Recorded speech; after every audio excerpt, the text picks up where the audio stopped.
Movie start হয় আর আমরা আমাদের প্রধান চরিত্র মিউ আর সোয়াকে দেখতে পাই। আজ বৃষ্টি পড়ছিল তাই সোয়া তার আমব্রেলা মিউকে দেয়। এটা সেই দৃশ্য যখন তাদের প্রথমবার দেখা হয়েছিল। এরপর বেশ কিছুটা সময় কেটে গেছে। আমরা দেখি মিউ ঘুম থেকে উঠে আর উঠতেই ভুল করে তার হাত থেকে একটা ফ্রেম ভেঙে পড়ে যায়। এই ফ্রেমে মিউ আর সোয়ার একসাথে একটা ছবি ছিল, তার মানে তারা একে অপরের সাথে ডেট করছে। সে নিচে এলে তার মা তাকে আবর্জনা বাইরে ফেলতে বলে, কিন্তু মিউ মানা করে দেয়। মিউ বলে, কখনো তো আমাকে সাহায্য করতে পারো। টিভিতে খবর আসে যে আজ বৃষ্টি হবে। মা বলেন নিজের সাথে আমব্রেলা নিয়ে যেও। যে মিউ তৈরি হতে শুরু করে মা তাকে টিফিনটা দিয়ে দেয়। খুব সকালে উঠে মা সবকিছু তৈরি করে রেখেছিল।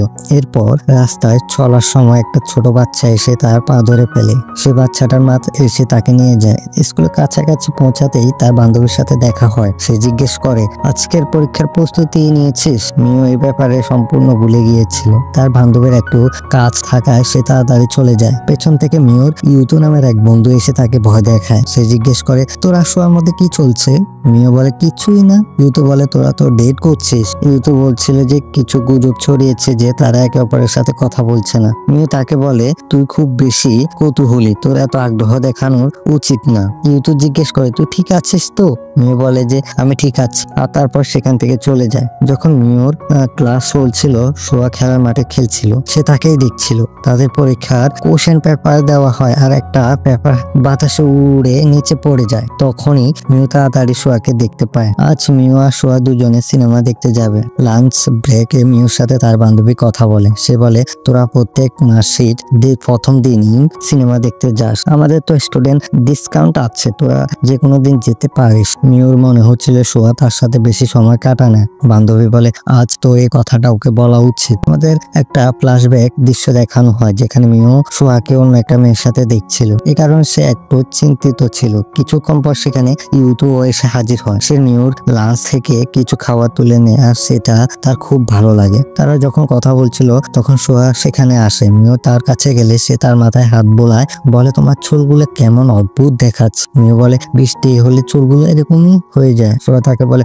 স্কুলের পর দেখা হবে। এবার একটা ফ্ল্যাশব্যাক দৃশ্য দেখানো হয়। ল্যাবে মিউ আর সোয়া একটা পরীক্ষা করছিল। সোয়া তাকে জিজ্ঞেস করে, তোমার কি সিনেমা দেখতে ভালো লাগে? তুমি কি আমার সাথে সিনেমা দেখতে চাও? তাদের শহরে তখন দুটো সিনেমা একসাথে চলছিল ট্রেন্ডিং এ। তাই তারা ঠিক করে যে একই সময়ে সিনেমার নাম বলবে। যদি একই সিনেমার নাম হয় তাহলে তারা দুজনেই সেখানে যাবে। তারা একই সিনেমার নাম বলে। সবাই তাদের জন্য খুব এক্সাইটেড হয়ে ওঠে। তাদের এক ক্লাসমেট বলে, তোমাদের দুজনের তো ডেট করা উচিত, তোমাদের পছন্দ তো একদমই একই। সুযোগে সব ব্যবহার করে সোয়া মিউকে জিজ্ঞেস করে, তুমি কি আমার সাথে ডেট করবে? মিউ হ্যাঁ বলে। সব ক্লাসমেট তাদের জন্য খুব হ্যাপি হয়। বর্তমানে আমরা দেখি যে মিউ পরীক্ষায় একটু কম নম্বর পেয়েছে। শিক্ষক তাকে বলে, তোমার বন্ধু ইউতুর মতো এই অভ্যাসটা করো না, তুমি একজন ভালো ছাত্রী, তোমার পড়াশোনায় মন দেওয়া উচিত। ইউতু মিউর সাথে কথা বলে। সে দেখে সোয়া খেলার মাঠে খেলছে। মিউ জিজ্ঞেস করে, তোমরা দুজন কি সিনেমা দেখতে যাচ্ছ না? মিউ বলে যে তারা যাচ্ছে। সোয়া বলে, তোমাদের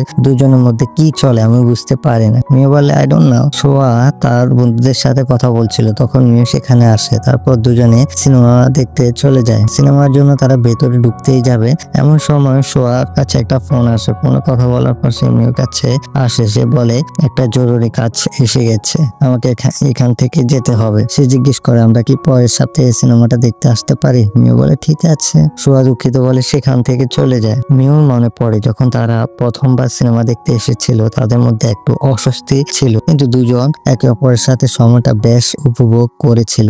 একদিন তারা একটা পাহাড়ে চড়ে গিয়েছিল। সেখানে মিউ সোয়াকে বলেছিল, এই আবহাওয়াটা তোমাকে খুব মানায়, তোমাকে নীল আকাশের মতো লাগে। সোয়া তাকে বলে, আমি প্রতিজ্ঞা করছি আমরা সবসময় মাসে প্রথম দিন সিনেমা দেখতে যাব, আমাদের মধ্যে যাই হোক না কেন, ঝগড়া হলেও আমরা সেদিন যাবই, এটা আমার প্রতিজ্ঞা। মিউ এসব ভেবে একটু দুঃখী হয়ে যায়। তখন সে বাড়ি ফিরছিল, তখন সোয়ার কাছ থেকে একটা তার মেসেজ আসে। সে লেখে, আমি তোমার সাথে আবার কথা বলতে চাই, ক্লক টাওয়ারের কাছে তোমার জন্য অপেক্ষা করব। যখন সে সেখানে পৌঁছায় সে খুব বিচলিত ছিল। সোয়া বলে, আমি তোমার সাথে কথা বলতে চাই। মিউ বলে, তুমি যদি অন্য মেয়ের সাথে কথা বলতে চাও, তাদের সাথে ডেট করতে চাও, আমার কোনো সমস্যা নেই। সোয়া এই কথায় খুব অবাক হয়ে যায়। মিউ মনে মনে চায় সোয়া যেন সেখান থেকে উধাও হয়ে যায়। এরপর আমরা দেখি একটা দুর্ঘটনা ঘটে আর মিউ দেখে সোয়া মাটিতে পড়ে আছে। হঠাৎ ক্লক টাওয়ার সোয়ারের বাজ পড়ে। আজও আবার মাসের প্রথম দিন যেভাবে মিউ আগের দিনে উঠেছিল সেভাবে উঠে আর তার প্রেমটা ভেঙে ফেলে। তার মা আগের দিন যা যা কথা বলছিল সে সব কথাই আবার হয়। আজও আবহাওয়াটা পূর্বাভাসে বলা হয় যে বৃষ্টি হবে, তার মানে ক্লক টাওয়ারে বাজ পড়ার কারণে পুরো দিনটা আবার নতুন করে শুরু হয়েছে।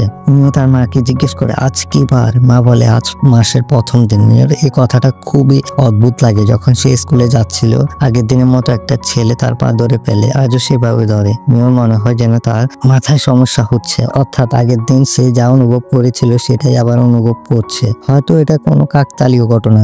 স্কুলে মিওর সাথে তার বান্ধবীর দেখা হয়। মিও তাকে জিজ্ঞেস করে সোয়া ঠিক আছে তো? বান্ধবী বলে সোহার কি হয়েছে? সোয়া তার বান্ধবী আবার তাকে বলে আজ আমাদের পরীক্ষা, তুই কি পড়াশোনা করেছিস? মিও তাড়াতাড়ি তার বান্ধবীর কাছ থেকে নোট নিয়ে সেখান থেকে পালিয়ে যায়। সে সরাসরি সোয়ার সাথে দেখা করার জন্য তার ক্লাসের বাইরে দাঁড়িয়ে থাকে। মিও বলে আমি তোকে অনেকবার ফোন করার ট্রাই করেছিলাম কিন্তু তুই ফোন তুলছিলিস না। সোয়া বলে আমার ফোনের ব্যাটারি শেষ হয়ে গিয়েছিল। সে মিওকে জিজ্ঞেস করে তোর কাছে চার্জার আছে? তাদের এই কথায় সোয়ার সহপাঠী তমুকও শুনছিল। সে তাড়াতাড়ি সোয়াকে তার চার্জারটা দিয়ে দেয়। এই সে মেয়ে যার সাথে মিও আগের রাতে সোয়াকে দেখছিল। সোয়া জিজ্ঞেস করে তুই এখানে কি করছিস? মিও বলে আচ্ছা আমাদের ইতিহাসের পরীক্ষা ছিল কিন্তু আমি বই আনতে ভুলে গেছি।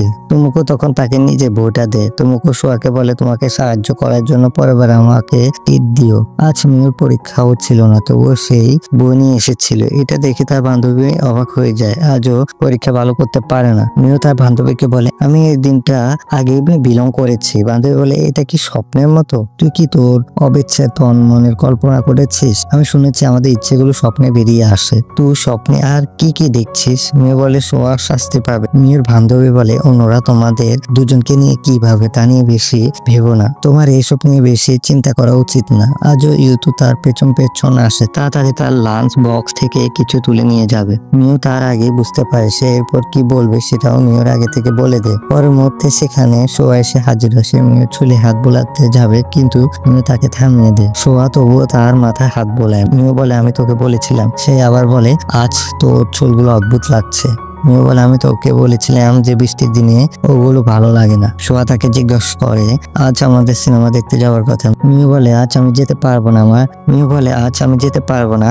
আমার ডিটেনশন আছে। সোয়া বলে আমি তোর জন্য অপেক্ষা করব। মিও বলে আমার বাড়িতে কিছু কাজ আছে তাই আজ আমি আসতে পারবো না। জানালা দিয়ে মিও সোয়াকে দেখছিল যে সে অন্য কারোর সাথে কথা বলছে। ইউতু তাকে জিজ্ঞেস করে তুই কি সিনেমা দেখতে যাচ্ছিস না? মিও বলে আজ যদি আমি সোয়ার সাথে সিনেমা দেখতে না যাই তাহলে সোয়া ঠিক থাকবে, ওর কিছু হবে না। ইউতুর এই কথায় বিভ্রান্ত হয়ে যায়। সে বলে আমি তোমাদের দুজনকে বুঝতে পারি না। মিও বলে আমিও নিজেকে বুঝতে পারি না। মিওর কাছে আবার সোয়ার মেসেজ আসে। সে লেখে আচ্ছা আমি অন্য সিনেমা দেখতে যাচ্ছি, তুমি চাইলে আসতে পারো। মিও দৌড়ে সেখান থেকে চলে যায়। আসলে সোয়া যে সিনেমাটা দেখতে যাচ্ছিল সেটা মিওরও দেখার ইচ্ছে ছিল কিন্তু সোয়ার অন্য একটা সিনেমার আগ্রহ ছিল তাই মিও তাকে জানায়নি আজ সোয়ার কিছু হতে পারে। এবার মিও তাড়াতাড়ি থিয়েটারে চলে আসে। সেখানে সে তাকে পায় না। সে বাইরে এলে একটা জায়গায় সোয়াকে তার বন্ধুর সাথে দেখতে পায়। সে তার বন্ধুর সাথে মজা করছিল। তার পাশে তুমুকু বসেছিল। তুমুকাকে ফোন আসায় সে বাইরে আসে। মিও তখন তার থেকে লুকিয়ে পড়ে। তুমুকু তাকে চিনে ফেলে। জিজ্ঞেস করে তুই এখানে কি করছিস? মিও বলে তোর বউটা ফেরত দিতে এসেছিলাম। তুমুকু বলে আমার মনে হয়েছিল তুই আজ সিনেমা দেখতে যাবে না। তুমুকু বলে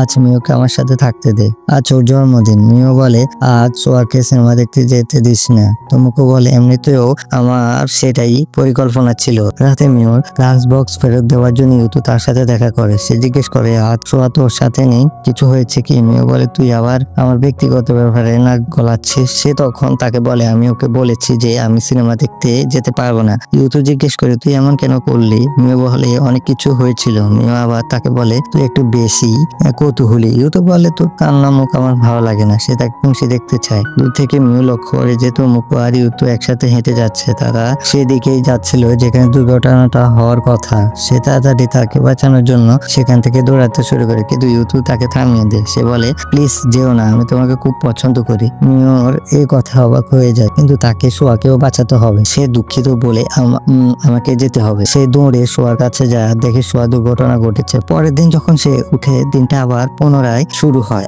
আজ সে স্কুলের রাস্তায় সোয়ার জন্য অপেক্ষা করে। সোয়া জিজ্ঞেস করে কি হয়েছে? সে তার মাথায় হাত বোলায় আর বলে তোমার কি জ্বর হয়েছে? আজকাল তুমি কেমন অদ্ভুত আচরণ করছো। মিওর দিকে তাকে সে একটা মজার মুখ ভঙ্গি করে। মিউ তাতে হেসে ফেলে। সোহা বলে, অনেকদিন পর তোমাকে এইভাবে হাসতে দেখলাম, মনে হয় আজকাল তোমার শরীর ভালো নেই। মিউ বলে, আমার বৃষ্টি পছন্দ না। সোহা বলে, তুমি যখন হাসো তখন তোমাকে আমার খুব ভালো লাগে। তার হাত ধরে দুজন স্কুলের দিকে হাঁটতে থাকে। মিউ বলে, আমরা কি আজ সিনেমা দেখতে যাচ্ছি? সোহা বলে, যাব। মিউ ঠিক করে ফেলেছিল যে সে সোহাকে বাঁচাবে।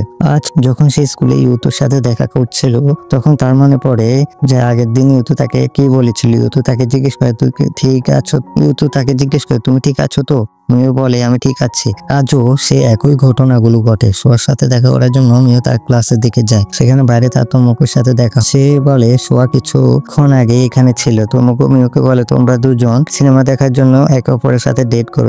এটা কি খুব একাকিত্বের ব্যাপার নয়? আমি হলে ওর খুব ভালোভাবে খেয়াল রাখতাম। মিউ আজ তাকে বলে দেয়, আমি ওর খুব ভালোভাবে খেয়াল রাখতে চাই। যখন সোহা সেখানে আসে, মিউ তাকে বলে, চলো আমরা এখান থেকে বাইরে যাই। তারা দুজন সাইকেলে করে স্কুল থেকে পালায়। মিউ তাকে জিজ্ঞেস করে, সাইকেলে কি আমি তোমার কাছে ভারী লাগছে? সোহা মজা করে বলে, আগের থেকে একটু বেশি ভারী লাগছে। এই কথা সে হেসে ফেলে। সোহা বলে, তোমার চুল। মিউ বলে, এগুলো এলোমেলো হয়ে গেছে তাই না? সোহা বলে, তোমার চুল এরকম আমার ভালো লাগে। তাদের প্রথম ডেটের দিন তারা যে পাহাড়ে চড়ে গিয়েছিল সেখানে তারা আবার যায়। সে বলে, আমি এটা আবার অনুভব করতে চেয়েছিলাম। সে তখন তাকে পার্ট টাইম কাজের ব্যাপারে জিজ্ঞেস করে। সে জিজ্ঞেস করে, তুমি কি পার্ট টাইম কাজ করছো? সোহা বলে, তুমি কিভাবে জানলে? আমি শুনেছি তুমি তুমুকুর সাথে পার্ট টাইম কাজ করছো। সোহা বলে, হ্যাঁ, আমাদের আসতে একটু দেরি হয়ে যায়, তাই মাঝে মাঝে দোকানের মালিক আমাকে তুমুকুর বাড়ি পৌঁছে দিতে বলে। মিউ জিজ্ঞেস করে, তুমি কাজ কেন করছো? সোহা বলে, গত আমাদের বার্ষিকীতে আমি তোমার জন্য কোনো উপহার কিনতে পারিনি। ইউতু আমাকে বলেছিল যে তুমি আমার জন্য উপহার এনেছিলে। এইবার আমি আমাদের এই বার্ষিকীটা খুব বিশেষ করে তুলতে চেয়েছিলাম, তাই পার্ট টাইম কাজ করে আমি টাকা জমাচ্ছি। আমি প্রতিজ্ঞা করছি আমাদের দ্বিতীয় বার্ষিকী খুব ভালো হবে। মিউ বলে, তোমার আমাকে বলা উচিত ছিল। সোহা বলে, আমি তোমাকে সারপ্রাইজ দিতে চেয়েছিলাম। মিউ এই কথা শুনে কাঁদতে শুরু করে। সোহা তখন তাকে বলে, তুমি হাসো, তোমাকে ওইভাবেই আমার খুব ভালো লাগে। সে বলে, তোমার কি মনে আছে আমাদের প্রথম কবে দেখা হয়েছিল? সেদিন বৃষ্টি পড়ছিল আর আমি তোমাকে আমার ছাতাটা দিয়েছিলাম। সেদিনই আমি তোমার প্রেমে পড়েছিলাম। তোমার হাসি আমাকেও হাসিয়েছিল। এরপর মিউ তাকে জড়িয়ে ধরে। আমরা দেখি সোহার কাছে আবার একটা ফোন আসে। সোহা মিউকে বলে, আজ আমাকে পার্ট টাইম কাজের জন্য যেতে হবে। মিউ বলে, তুমি যেতে পারো, আমরা তো সিনেমা যে কোনো সময় দেখতে পারি। মিউ বলে, আমাদের দুজনে একে অপরের সাথে আর একটু বেশি দেখা করা উচিত। সোহা তাতে হ্যাঁ বলে। মিউ মনে মনে বলে, আমিও সোহাকে অনেক হাসতে দেখতে চাই। আজ যখন তুমুকু মিউর সাথে কথা বলছিল তখন সে নিরাপত্তাহীনতায় ভুগছিল। সোহা তার কাছে এলে সে বলে, আমি তোমার সাথে মিথ্যা বলেছিলাম, আজ আমাদের কাজ নেই। আমি তোমার সাথে থাকতে চেয়েছিলাম কারণ আজ তোমার জন্মদিন, আমি তোমাকে খুব পছন্দ করি। সোহা তাকে মানা করে সেখান থেকে চলে যায়। সে তারপর মিউকে ফোন করে বলে, আজ কোনো পার্ট টাইম কাজ নেই, ক্লক টাওয়ারের কাছে আমার সাথে দেখা করো। সে দৌড়ে মিউর কাছে আসছিল। মিউ সে একই জায়গায় পৌঁছায়। আজ সে টাকের সামনে থেকে সোহাকে ধাক্কা দিয়ে সরিয়ে দেয়। এতে সে নিজে আহত হয়। সোহাকে নিরাপদে দেখে সে খুশি হয়। এবার আমরা দেখি সাইকেলটা ভেঙে গেছে। মিউ হাসপাতালে ছিল। তার মা তাকে ঘুম থেকে তোলে। মা বলে, সোহা তোমাকে বাঁচিয়েছে। আসলে যখন প্রথমবার দুর্ঘটনা ঘটেছিল তখন মিউ আহত হয়েছিল আর সোহা তাকে বাঁচানোর চেষ্টা করেছিল। যদি আমরা আবার সেই দৃশ্যটা দেখি তাহলে ব্যাপারটা পরিষ্কার হয়ে যাবে। মিউ যখন অচেতন ছিল তখন এসব ঘটনা সে বুঝতে পারছিল। সোহার কাছে মিউর জন্য একটা স্মৃতি ছিল। সে তার মাকে দেয়। মিউর মনে পড়ে আজকে কি ঘটেছিল। তাকে বাঁচানোর জন্য সোহা নিজে টাকের সামনে চলে এসেছিল। সে সেখানে কাঁদতে শুরু করে, বলে, প্লিজ উঠে পড়ো। মিউ সোহার চিঠিটা পড়ে। তাতে লেখা ছিল, তুমি যখন আমার সাথে থাকো আমি তোমার সাথে ঠিক মতো কথাও বলতে পারি না। সম্প্রতি আমাদের তেমন কথাও হয়নি। আজকাল তুমি একটু কম হাসো। শীঘ্রই আমাদের দুজনের বার্ষিকী আসছে। গত বছরের জন্য আমি দুঃখিত। এবছর আমি তোমাকে আবার খুশি দেখতে চাই। আমি তোমার সাথে সময় কাটাতে চাই। আমি সব সময় তোমার সাথে থাকতে চাই। এসব শুনে মিউ খুব কাঁদে। এরপর আমরা দেখি মিউ স্কুলে যাচ্ছে। সে বলে, আমার মনে হয়েছিল সেই দিনটা আর শেষ হবে না। এখন প্রতিদিন নতুন। কোনো না কোনো দিন আমাদের সবারই শেষ দিন আসবে, কিন্তু আমি ভয় পাইনি। আমি প্রতিদিন এভাবে ভাবছি যেন এটা আমার শেষ দিন। আমরা মিউকে তার মায়ের সাহায্য করতে দেখি, সবার সাথে খুব ভালো সময় কাটাতে দেখি। যখনই তার সোহার কথা মনে পড়ে সে আকাশের দিকে তাকায়। সোহা ছিল সে যেন খুশি থাকে, তাই সে বেশি করে হাসার চেষ্টা করে। এইসব বলতে বলতে সোহার সাথে কাটানো মুহূর্তগুলো তার মনে পড়তে থাকে। একদিন পাহাড়ের চূড়ায় সোহার কথা ভাবতে ভাবতে সোহা তার পেছন থেকে এসে হাজির হয়। সে বলে, আমি তোমাকে খুব মিস করছি, আমি তোমাকে ভালোবাসি। সোহা তাকে জড়িয়ে ধরে আর বলে, আমিও তোমাকে ভালোবাসি। এভাবে সিনেমার সুন্দর সমাপ্তি ঘটে। যদি এক্সপ্লেনেশন ভালো লেগে থাকে তাহলে লাইক এবং কমেন্ট অবশ্যই করবেন। আমি অনেক সিনেমার কাহিনী নিয়ে আসার ট্রাই করতেছি, তাই প্লিজ চ্যানেলটি সাবস্ক্রাইব করুন আর বেল নোটিফিকেশন আইকনটি প্রেস করতে ভুলবেন না। আবার দেখা হবে নতুন কোনো সিনেমার সাথে। ততক্ষণের জন্য ধন্যবাদ আর নিজের খেয়াল রাখবেন।